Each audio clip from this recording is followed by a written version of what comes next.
ቆይ ተረጋጉ። ምንድነው የተፈጠረው? ምን አውቃለሁ። በቃ ተረጋጉ። እና ሰኒ ስለምታናድደኝ ነው። እና ስለምታናድሽ ነው ስልኬን ወስደሽ እሷን ካፌ ቀጠርሻት? ምን? ይሄን ነገር ደገምሽው? ይሄ ብቻ መሰለ እንዴ? ምን ብለው እንደሆነ ላላቅም ጭራሽ ስመዋለች። ካፌ ማቆሶ መጣብኝ። እሱ ወደ እኔ እንዳይመጣ እባክህና አስቀይሳለችኝና ለካ እሷ ስራውን እየሰራች ነበር። አንቺ የውሻ ልጅ ዛሬ እናትሽ ወደ ምግብ ያታለች እንዴ? እባክሽ ተረጋጊ። ግድ የለሽም። ኒና ነው ወደ ውስጥ ግቢ። ሰኒ ደፈርሽው። ሰኒ በክብሯ ድርድር አታውቅም። በክብሮ ማብለሽ አስተካኪው። ያው ፍቅረኛ ማለት እኮ ለክብርሽ መከታሽ ነው። አይ እሱማ ማን ይጠፋል ብለሽ ነው። ግን ያው ለእንደዚህ አይነት ክብር አለመታደል ነው እንጂ እኔ እንደዚህ እንዲሰማሽ አስቤ አልነበረም እንደዚህ ያልኩት። ግን አንቺ እሱማ አውቃለሁ። ግን አንዴን ይወድጄ ነበር። እሱ ደግሞ አልወደደኝም። ያው ባለፈው እንደነገርኩሽ ቤተሰብ ያልወደደውን ሰው ማን ይወዳል ብለሽ ነው። ቅድም ቆይ እንደዛ እንደ አራስ ነብር ሆነሽ እንዳልነበር አሁን ጭራሽ እኔን ማየት ፈርተሽ አይኖችሽን አንገትሽን አቀረቀርሻል። ማየት እኮ ፈርቼ አይደለም፣ ግን ያው በቃ አለ አይደል። ቆይ እስኪ ምን ነው የሚያስፈራው? ምን ግን በቃ አለ አይደል ስሜቱ ያስፈራል። ልብሽ ላይ ትርትር ይላል፣ ከዛ ደግሞ ሰውነትሽ ይንቀጠቀጣል። አዎ በቃ ምን እየተሰማኝ እንደሆነ አላውቅም። ሰላም ጤና ይስጥልኝ። ውድና የተከበራችሁ የቻናሌ ቤተሰቦች እንደምን አላችሁ? በያላችሁበት ሰላም ጤና ፍቅር ይብዛላችሁ። ለቻናሌ አዲስ ከሆናችሁ ሰብስክራይብ በማድረግ ቤተሰብ አድርጉኝ። እንዲሁም ደግሞ ነባሮች ላይክ እና ሼር በማድረግ ሀሳብ አስተያየታችሁን ኮሜንት ላይ አስቀምጡልኝ። ታዲያ ዛሬም በአዲስ ቪዲዮ ተመልሼ መጥቻለሁ። ጽናት ተከታታዩን ድራማ ይዤላችሁ መጥቻለሁ። የትም ሳትሄዱ እስከ መጨረሻው ተከታተሉኝ ማለት ነው። ክብሮም እና ሰኒ ዛሬም ከስንት መፋጠጥ በኋላ እንግዲህ ክብሮም ለሰኒ ስሜት እንዳለውና እንደሚያፈቅራት እንደሚወዳት ነግሯታል ማለት ነው። ሰኒም እንግዲህ በተለያዩ ነገሮች ስናይባት እንደነበረው ለክብሮም የፍቅር ስሜት እንዳላት አይተንባታል ማለት ነው። ታዲያ ከዚህ በፊት ሚና ቅጣት ነው ብላ ክብሮም እንዲጋብዛትና የምታካፌው ሰደኝ በማለትም እንግዲህ ሰኒን ለማናደድ ስትል የክብሮምን ስልክ ተቀብላ ለሰኒ ቴክስት በማድረግም ሰኒ ካፌ ድረስ እንድትመጣ አድርጋ ነበረ ማለት ነው። የዛኔ ነበረ እንግዲህ ሰኒ ክብሮምን ከሊና ጋር አይታ የተቀያየረችባት ቤት እስከ መቀየር ሰፈሩን ለቃ እስከ መሄድ ድረስም የደረሰችው ማለት ነው።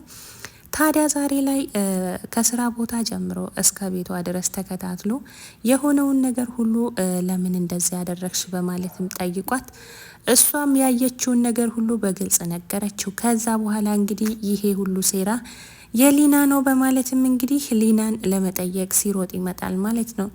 እሱ ሲመጣ እንግዲህ እሷ ቤቲን ሻወር አስገብታ ከቤቲ ጋር መከራዋን እያየች ነበረ።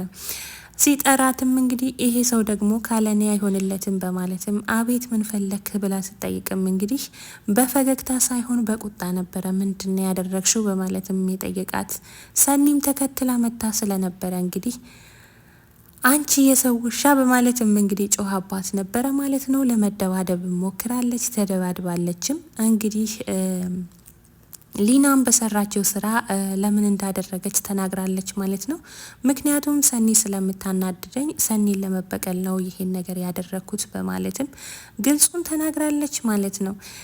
እንግዲህ ኪራና ጽዬ ደግሞ በሌላው በኩል እንግዲህ የቤቲን ልብስና የቤቲን ሻንጣ ሳሎን ስላየች ሻንጣዋ ውስጥ ገብታ ስታይ እንግዲህ ሻንጣዋ ውስጥ የቤቲ ስልክ ተገኘም።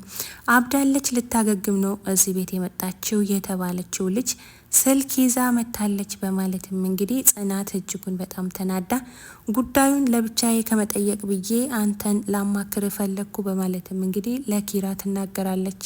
ኪራም ቤቲን ለመጠየቅ ሲሞክር እንግዲህ ቤቲ ምንም እንደማታውቅና ስልክ ገዛህልኝ እንዴ በማለትም ጭራሽ ምንም እንደማታስታውስ አድርጋ ትናገራለች ማለት ነው። ታዲያ ጽናት አሁንም ማስመሰሉ አልበቃሽም እንዴ በማለትም ትናደድባታለች ማለት ነው። ታዲያ ኪራ ይህን ነገር ቀስ ብለን እናወራለን እኔና አንቺ ለብቻ ብሎ ጽናትን ይዟት ወደ መኝታ ቤት ገብቶ ሲጠይቅ እንግዲህ አሁንም ውሳኔ መወሰን አትችልም በማለትም እንግዲህ በድጋሚ ኪራ ላይ ትናደዳለች ማለት ነው ጽናት።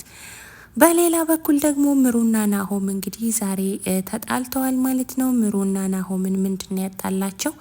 ናሆም እንግዲህ ምሩ በዚህን ሰዓት እንድታረግዝም ሆነ ልጅም እንድትወልድ አይፈልግም።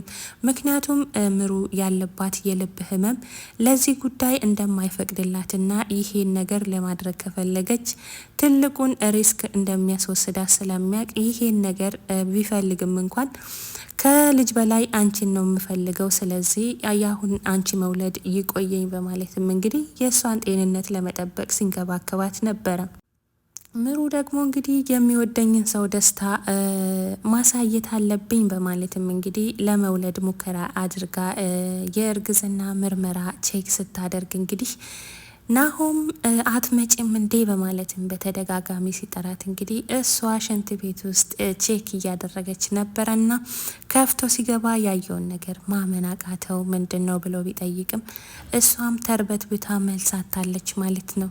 ታዲያ ናሆም እጅጉን በጣም ተናዶ እኔ እኮ ለቤተሰቦች ደስታ ብዬ ነው በማለትም ምሩ ብትነግረውም ጭራሽ መስማትም ሆነ ማዳመጥም አልፈለግም። ገብተሽ ተኚ በማለትም እንግዲህ ራሴን ለማረጋጋት ሞክራለሁ ሂጂ በማለትም እንግዲህ ምሩ ገብታ ብተኛም እሱ ደግሞ ተናዶ ስለነበረ ሶፋው ላይ ያደረ። ጠዋት ከእንቅልፌ ስነሳ የለም በማለትም እንግዲህ ምሩ ተናዳ ግራ ገብቷት ነገሩ ጓደኞቿን ለማማከር ወደ ሰኒ ቤት ሄዳለች። ሰኒ ቤት ስትሄድ እንግዲህ ሰኒ አለቃዋ ደውሎላት ስለነበረ ስልክ እያወራች ነበረ። ገና ስልክ እንደዘጋች በር ሲንኳኳ ማን የመጣው ክብሮሜ ነው መሰል ስትልም እንግዲህ ሮጣ ስትወጣ ክብሮሜ ሳይሆን ምሩ ነበረች። ምሩም እንግዲህ ይሄን ነገር ሰምታ ስለነበረ ገና ለገና ክብሮሜ መጣ ብለሽ ትያለሽ አይደል? ሰምቼሻለሁ በማለትም ጠይቃታለች። ታዲያ ለምን እንደመጣችና ምን ፈልጋ እንደመጣችም ለሰኒ አስረድታለች። ሰኒዬ ምን እየተፈጠረ እንደሆነ አላቅም፣ ከክብሮም ጋር ተጋይተናል ትላለች። ማለቴ ከናሆም ጋር ተጣልተናል በማለትም እንግዲህ የተፈጠረውን ነገር ታስረዳታለች። እባክሽ እንደዚህ አትበይ፣ እኔ ገና ፍቅር ለመጀመር ስሞካክር አንቺ ደግሞ እንደዚህ አይነት ዜና አታብስሪኝ እፈራለሁ በማለትም እንግዲህ ሰኒም ትላታለች። ለመሆኑ ምን ላይ ነው የተጣላችሁት በማለትም ስትጠይቅም እንግዲህ የሆነውን ነገር ሁሉ በግልጽ ትነግራታለች ማለት ነው። ታዲያ ይሄን ነገር አንቺ ለምን ታደርጊያለሽ? ትልቁን ዋጋ እንደሚያስከፍልሽ አታቂም ወይ በማለትም ስጠይቃትም እንግዲህ እሱንማ ማወቁን አውቃለሁ፣ ነገር ግን ለሱ ደስታ ስል ይሄን ነገር ማድረግ አለብኝ። የራሴን ጤና ለመጠበቅ ብዬ የሚወደኝን ሰው ደስታ መንፈግ አልፈልግም በማለትም እንግዲህ ምሩዬ መልስ ትሰጣለች ማለት ነው። ታዲያ ይሄ ነገር ቢሆንም ባይሆንም ያንቺ ሰላም ይቀድማል በማለትም ሰኒም እንግዲህ ታረጋጋታለች። ለማንኛውም ምግብ እንበላለን በማለትም ስትል እንግዲህ ቆይ ግን አንቺና ክብሮም ፍቅር ጀምራችሁ እንዴ በማለትም ስትጠይቃትም ነገሩን ቀይሳ ቆይ ምግብ ላምጣ በማለትም ጥላት ትሄዳለች ማለት ነው። ታዲያ የተወደዳችሁና የተከበራችሁ ውድና የተወደዳችሁ የቻናሌ ቤተሰቦች ለዛሬ ይዤላችሁ የመጣሁት ቪዲዮ ይሄን ይመስል ነበረ። ቀጣዩን ደግሞ በሌላው ይዤላችሁ እስከምመጣ ድረስ ቪዲዮ ላይክ እያደረጋችሁ እስከ መጨረሻው በመከታተል ቆይታችሁ ከኔ ጋር እንዲሆን ተስፋ አደርጋለሁ። ለነበረን ቆይታ ላዳመጣችሁኝ፣ ለሰጣችሁኝ ሀሳብ አስተያየት እጅጉን በጣም አመሰግናለሁ። በያላችሁበት የእግዚአብሔር ሰላምታ ይለያችሁ። ሰላም ቆዩልኝ ስል ለዛሬ ይዤላችሁ የመጣሁት እዚህ ጋር ያበቃል።